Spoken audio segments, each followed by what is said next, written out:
તો યાસીનભાઈ, અહીંયા અમે જોઈ રહ્યા છીએ તમે ઓઝોલા, વર્મી કમ્પોસ્ટ, જીવામૃતનો અલગ અલગ પ્લાન્ટ તૈયાર કરેલા છે.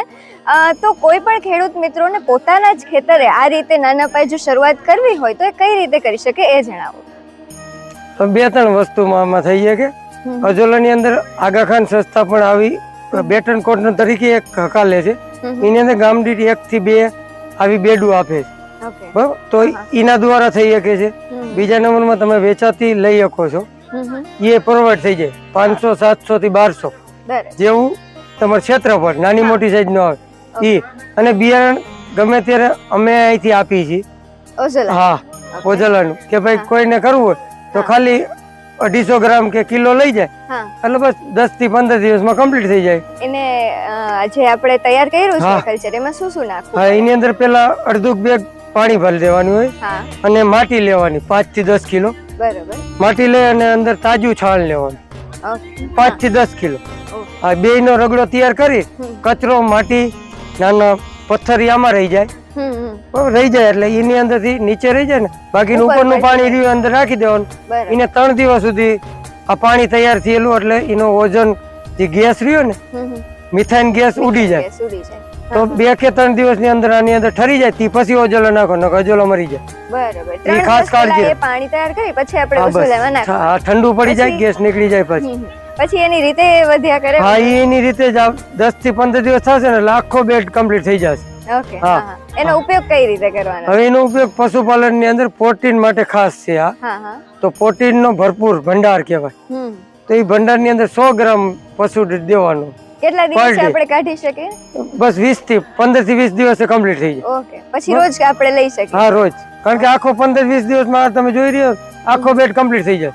પછી પાછો લઈ જાય એટલામાં પાછો તૈયાર થઈ જાય. એની રીતે રોજે રોજ આપણે કાયમ નું આટલો આવડું બેડ છે ને, એ 8 થી 10 પશુ, દૂધાળા પશુ ને આટલું કાફી થઈ જાય. સરસ. અને દેતી વખતે આપણે એને પાણીથી ધોઈને દેવાનું કે એવું કંઈક? હા, એ કાળજી રાખવાની આપણે 2 થી 3 વખત, કે જેથી કરીને આપણે માટીનો અને આપણે ગોબરનો ઉપયોગ કર્યો કે જેથી કરીને પશુને આપણે એને સ્માઈલ ન આવે. એટલે 2 થી 3 પાણી ધોઈ નાખી અને માટી, કચરો અને શુદ્ધ આપણે ગમે તે ચારા સાથે મિક્સ કરીને 100 ગ્રામ આપી દે.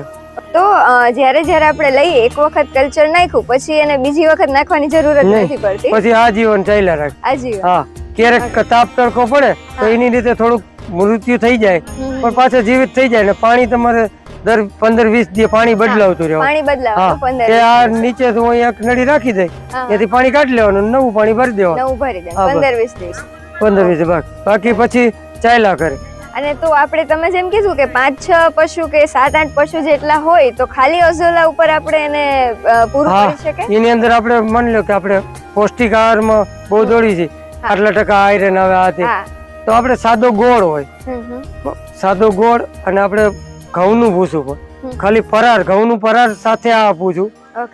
અને અમારા પોતાને જે આપણે ઘઉં ચાઈણો મરાવેલો હોય એનું ભૂસું દળાવી નાખું છું. એનું મિક્સ કરીએ અને 1 કલાક અગાઉ પાણીની અંદર પલાળી આપું તો ઓછે ખાઈ લઈએ બસ. અને જેથી કરીને તમારે કોઈ પણ દાણ વગર પણ પશુપાલન થઈ શકે. અને આનો ખર્ચ કેટલો આવે અંદાજે? અંદાજે ખર્ચની વાત કરીએ તો જો આપણે અજોલા કોઈ પણ બિયારણ લઈએ એમાં તો કઈ છે નહીં. આ બેડ એકનો જ ખર્ચો, બાકી કઈ ખર્ચો છે જ નહીં. જો ખર્ચો આપણે જે કલ્ચર લઈ આવી છે તૈયાર બિયારણ, એ કેટલાનું આપણને મળે? એ તો જો આપણે જેવા સારા પ્રગતિ ખેડૂતોની જે પાસે હોય તો એમને મફત જ આપે છે. પછી યુનિવર્સિટી આપે છે, આણંદ યુનિવર્સિટી છે અહીંયા, ત્યાંથી આપણે પ્રોવાઈડ કરે. ઓકે, હવે જે આ વર્મી કમ્પોસ્ટ અહીંયા જોઈ રહ્યા છીએ આના માટે તમે સ્ટ્રક્ચરમાં કઈ રીતે ઊભું કરેલું છે? હા, હવે વર્મી એટલે અળસિયાનું, વર્મી કમ્પોસ્ટ કહે એટલે ખેડૂતને નવાઈ લાગે આ શું હશે, એટલે અળસિયાનું ખાતર 2-3 રીતે બની શકે. જો આપણી પાસે આ સગવડ હોય તો આ તમે થોડુંક ચણતર કરીને કરી શકો.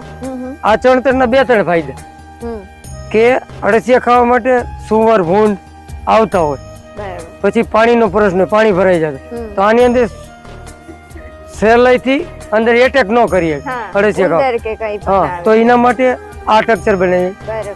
પછી સુરક્ષા વાળી જગ્યા હોય તમે બોર્ડર કરી નાખો તો નીચે પણ તમે ઓપનમાં બેડ કરી શકો. નો પ્રોવાઈડ થઈ શકતું. એ બીજી રીત. ત્રીજી રીત, હવે આપણે બહુ વીઆઈપી ની અંદર આવી પણ બજારની અંદર બેગ આવી ગઈ. બેગ મળે છે. બેગ પણ સુટેબલ પડે છે. એની નજીવી કિંમત હોય છે 1200 1500 જેવી અમુક કંપની પ્રમાણે હોય છે, બરોબર છે. તો ઈ પણ કરી શકે. હવે આ 3 પદ્ધતિમાં જે આપણને સુટેબલ પડતું હોય, આપણને 3 પદ્ધતિ સુટેબલ, પણ આની એક લંબાઈ પહોળાઈની થોડીક ધ્યાન રાખવાની. બહુ ઊંચાઈ નહીં કરો, 1.5 થી 2 ફૂટની ઊંચાઈ, લંબાઈ ગમે એટલી ચાલશે, પહોળાઈ 2 થી 2.5 ફૂટ, કે જેથી કરીને આપણે કલેક્શન કરવામાં કોઈ નાખવામાં સુટેબલ પડે. પછી આ ખાતર 40 દિવસે કમ્પ્લીટ થઈ જાય છે. આમાં શું શું નાખવું પડે આપણે વર્મી આની અંદર જો તમે સૂકો કચરો અત્યારે આપણી પાસે છે ને, તો દેશી ગાયનું ગોબરનો જ ઉપયોગ કર્યો. એક બેડમાં આપણે અળસિયા કેટલા નાખવા પડે? હવે આ સમથિંગ ગણી કે ભાઈ 6-7 ફૂટની છે, 5 ફૂટ આની અંદર, અને 7 થી 10 કિલો એટલે થઈ રહી. 7 થી 10 કિલો અળસિયા એક બેડમાં થઈ રહી છે, બરોબર. 40 દિવસે આપણને કમ્પ્લીટ ખાતર તો કરી દે છે, અને ડબલ અળસિયા ડબલ થઈ જશે. એ બેનિફિટ કે ડબલ કામ કરતા થઈ જાય. અળસિયા તો આપણે એક જ વખત લેવાના, અળસિયા એક જ વખત લેવાના છે, અને પાછા 40 દિવસે પાછા ડબલ થઈ જાય. અને ઝડપથી ને તંદુરસ્તી ની જાળવવી હોય તો આની અંદર તમે ગોળનું પાણી પણ નાખી શકો, અને જીવામૃત નો છંટકાવ કરી શકો. તૈયાર જીવામૃત બનેલું, કાચું જીવામૃત નહીં નાખો. પાકી ગયું, કમ્પ્લીટ થઈ ગયું, આપણે છંટકાવ એ જીવામૃત નાખો ને, તો એ અળસિયાને મજા આવે છે એને જીવન શૈલીમાં ને બચાવો. અને અળસિયાનું જે ખાતર છે એ તમે કેટલા સમય ખેતર પર નાખો છો? હવે આપણી પાસે જો સુટેબલ હોય ને, જો તૈયાર સ્ટોકમાં હોય છે, તો 3 વખત નાખી છે. એમાં પહેલા સ્ટેપ ની અંદર પાયામાં, બીજો સ્ટેપ હોય વચલા ગળામાં. આપણે જયારે કે યુરિયાની એમ થાય, મન થાય કે યુરિયા નાખવું છે, ત્યારે યુરિયા ને ભૂલી જવાનું, એના બદલે આનો ઉપયોગ કરી નાખવાનો. એટલે એક બીજો સ્ટેપ અને એક લાસ્ટમાં. એટલે સમથિંગ ગણો કે એક 40 દિવસે, એક પાયામાં એક 40 દિવસે, એક 80 દિવસે. વચ્ચે તમને એવું થાય અને તમારી પાસે માલ હોય તો વચ્ચે ગમે ત્યારે એની ટાઈમ નાખી શકો. આની કોઈ નુકસાન નથી. અળસિયાના ખાતરથી તમે ફેર કે ફાયદો શું જોયો ખેતરમાં? અળસિયાના ફાયદામાં એવું થયું, એક કરતો તમારે પેલો તો ખર્ચો ગયો, અને અહીંયા એક કારખાનું આપણે બનાવી દીધું ઘરે. ડીએપી નું, યુરિયા નું ગણો આવડી ભાષામાં, એનો ઉપયોગ નથી કરવાનો, પણ એ આપણે કારખાનું સમિતિ. આની મજાની વાત એક કરું ને કે ભાઈ ફાયદામાં, કે આ અળસિયાનું ખાતર કમ્પ્લીટ થયું, અળસિયાથી એક જ વખત ખર્ચ, પછી આ જીવન હાલ. એને વાતાવરણનું ધ્યાન રાખવાનું, એને ઢાંકીને રાખવાનું, એટલે રાત દિવસ કામ કરશે. આનું પાણી વોશ નીકળે છે, એ સોનું છે છાંટવા માટે ને આપવા માટે. કોઈ પણ વનસ્પતિને છાંટવા માટે કે પિયત આપો, એ એક મજાની વાત એ છે કે જેની અંદર એક ગ્રોથ, બીજા નંબરમાં કે એની તંદુરસ્તી અને રોગ જીવાત, એના માટે પણ એની પ્રતિકારક શક્તિ વધારવી. બીજા હોર્મોન્સ ની જરૂર નથી. જીવભાઈ છે થોડીક બધાને કોસ્ટલી પડે, બરાબર. તો આની અંદર આપણે જે જીવામૃત ની ગણો તો ભલે કાયદેસર, અને ગેસ, ગોબર ગેસ પ્લાન્ટ કહેવાય. આ એટલે આપણને ઘરની અંદર વપરાશ માટે બાટલા, મહિને બાટલો લેવાની જરૂર ન પડે. એ આપલા તમે ઘરે અને વાડી, આની અંદર અવારનવાર સરકારની યોજના હોય. તો આ 40,000 ની આખી કીટ આવે આની મૂળ કિંમત. પણ તાલુકા પંચાયત આપે ને તો લોકફાળો ખાલી કોઈ પણ માણસને 5,000 માં કમ્પ્લીટ થઈ જાય. ટ્યુબ આપે છે, ચૂલો આપે છે, આની નળી આપે છે. બરાબર. તો એક તો આપણું ઘરની અંદર તમારો વપરાશ થઈ ગયો, અને વાડીએ તમે કરી શકો. તો આપણે મજૂર રહેતા હોય તો મજૂરને સુટેબલ પડે, સારું એવું એની ટાઈમ મળે. અને એની સ્ટડી જે નીકળે, જે અહીંથી જે એને કેવો એ ઘન જીવામૃત જેટલું કામ આપે. અને એ અળસિયાની અંદર, અને અળસિયાનું ખાતર સાથે મિક્સ કરી અને ડાયરેક્ટ પણ વાપરી શકે. બરાબર. એ આ મુખ્ય, એ બહુ જાજો ફાયદા કરે. અને ટૂંક સમયમાં કોઈથી ઇન ના આવું, અહીંયાથી આપણે ગોબર, તાજું ગોબર ઓગાળી નાખવાનું, અને અહીંથી આ બહાર નીકળી જાય ઓટોમેટિક. બરાબર. એને લિક્વિડ નીકળે, અને આમનામ છે ને જાડી.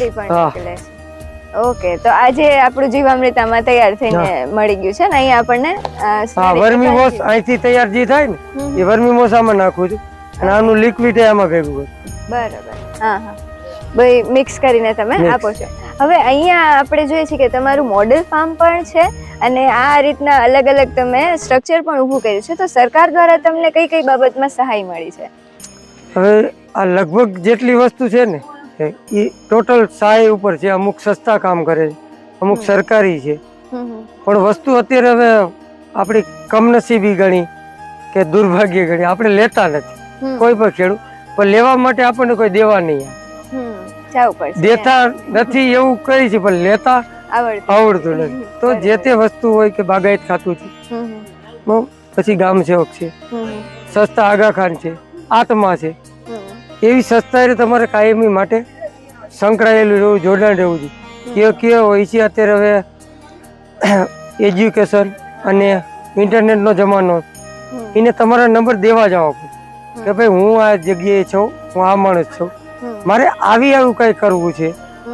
એની અંદર તમે કરો વર્મી વોશનું કરો, અળસિયાનું ગણો, આ ગોબર ગેસનું ગણો, તમે ખેત તલાવડીનું ગણો, ટોટલ વસ્તુ સહાયમાં થાય છે પ્રોવાઈડ. તમારે 3 છૂટું, તમારે પોતાને કરવું હોય તો છૂટ છે.